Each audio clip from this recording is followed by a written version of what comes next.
Hello and welcome to Lavneesh sir की class.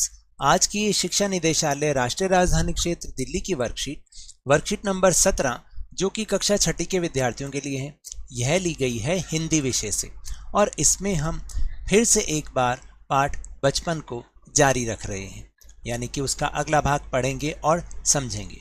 तो चलिए बिना समय गंवाए शुरुआत करते हैं मेरे साथ और समझने की कोशिश करते हैं।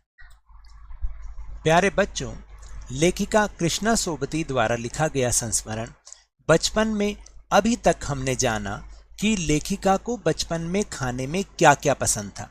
चलिए आज हम उनके बचपन की कुछ अन्य बातों को भी जानते हैं। शाम को रंग बिरंगे गुब्बारे, सामने जाखू का पहाड़, ऊंचा चर्च की घंटियां बजती तो दूर दूर तक उनकी गूंज फैल जाती। लगता इसके संगीत से प्रभु यीशु स्वयं कुछ कह सामने आकाश पर सूर्यास्त हो रहा है। गुलाबी सुनहरी धारियां नीले आसमान पर फैल रही हैं। दूर दूर फैले पहाड़ों के मुखड़े गहराने लगे और देखते देखते बत्तियां टिमटिमाने लगीं। रिज पर की रौनक और मॉल की दुकानों की चमक के भी क्या कहने।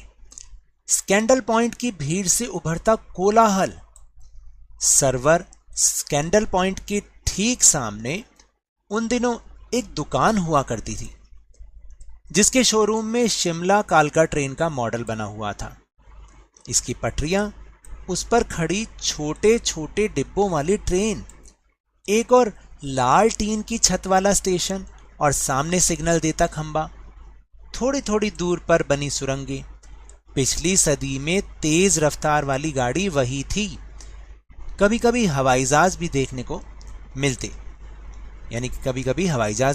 मिलते, दिल्ली में जब भी उनकी आवाज आती बच्चे उन्हें देखने बाहर दौड़ते। दिखता एक भारी भरकम पक्षी उड़ा जा रहा है पंख फैलाकर। यह देखो और वह गायब। उसकी स्पीड ही इतनी तेज लगती।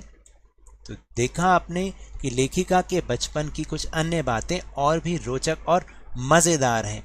किस तरह से वो जो है अपने जहाँ पर वो रहती थी, जिस शहर के बारे में वो बात कर रही हैं, जानते हैं कि शहर के बारे में बात कर रही हैं। अभी इसको हम प्रश्नोत्तर में भी करेंगे। तो चलिए अब हम चलते हैं अपने प्रश्नोत्तर की ओर। तो पहला प्रश्न है कि ऊपर दिए गए गद्यांश में किस शहर के विषय में बताया गया है। तो देखिए ऊपर जो गद्यांश दिया गया है उसमें शिमला के बारे में बताया गया है। फिर प्रश्न नंबर 2 है कि शाम को चर्च की घंटियां बजने पर कैसा लगता था।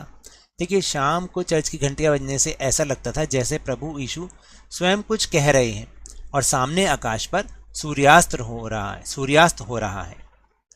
फिर इसके बाद है प्रश्न नंबर 3, शिमला कालका ट्रेन का मॉडल कहाँ बना हुआ था। शिमला कालका ट्रेन का मॉडल स्कैंडल पॉइंट के ठीक सामने दुकान में हुआ करता था। उसके बाद है प्रश्न नंबर 4, लेखिका के अनुसार पिछली सदी में तेज रफ्तार वाली गाड़ी कौन सी थी। तो वो थी शिमला कालका ट्रेन। और इसके साथ ही एक गतिविधि भी दे रखी है कि आपके शहर में सूर्यास्त के समय आकाश कैसा दिखाई देता है।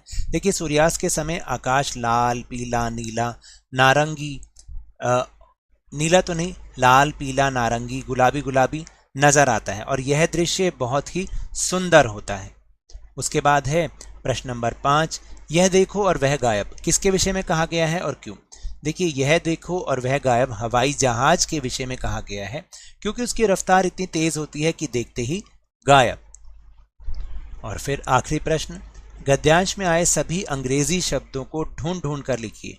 देखिए कौन कौन से शब्द आए, जैसे ridge, scandal point, showroom, train, model, station, speed, ये सारे अंग्रेजी भाषा के शब्द हैं। और यहाँ पर एक शब्द आया था जाखू का पहाड़। शिमला में जाखू एक पर्वत का नाम है और उसी को कहा गया है जाखू का पहाड़। तो हमने टेलीग्राम ऐप पर भी अपना चैनल लवनीश सर की क्लास बनाया है जिसका लिंक आपको इसके डिस्क्रिप्शन बॉक्स में मिल जाएगा। वहाँ पर इस वीडियो का लिंक और दूसरे अन्य वीडियो का लिंक भी आपको एक साथ मिल जाएंगे, तो उसे ज्वाइन करना मत भूलिएगा।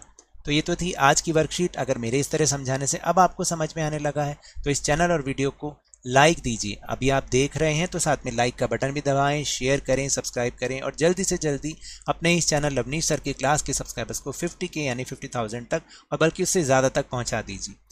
लेकिन याद रखिएगा, घर से बाहर निकलते समय मास्क अवश्य लगाएं, 2 गज अथवा 6 फीट की शारीरिक दूरी का पालन करें और जब भी आपकी बारी आए कोरोना का टीकाकरण जरूर करवाएं, क्योंकि कोरोना को हराना है और जिंदगी को एक बार फिर से सुहाना बनाना है। इसी उम्मीद के साथ बहुत बहुत धन्यवाद।